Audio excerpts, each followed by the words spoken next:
معجم کبیر کی حدیث پاک ہے اور حدیث نمبر 637 ہے۔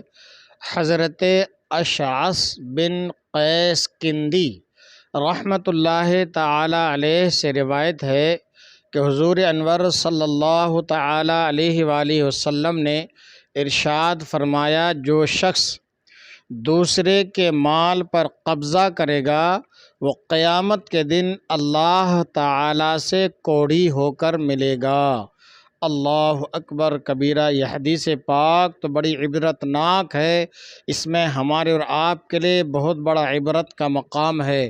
وہ لوگ جو دوسرے کا مال ہڑپ لیتے ہیں، دوسرے کے مال پر قبضہ کر لیتے ہیں، اس میں وہ لوگ بھی شامل ہیں جو اپنے چھوٹے بھائی کا یا بڑے بھائی کا مال دبا لیتے ہیں، یا بہن بھائی کا حق دبا لیتی ہے، یا کسی بھی طرح سے دوسرے کے مال کو اپنے قبضے میں لے لیتے ہیں اور اس کا حق دبا لیتے ہیں۔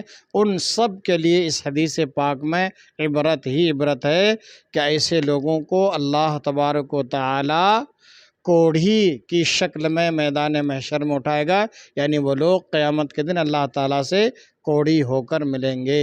اللہ تبارک و تعالی ہمیں اس فعل بد سے تا دم حیات محفوظ رہنے کی توفیق رفیق عطا فرمائے۔ آمین ثم آمین۔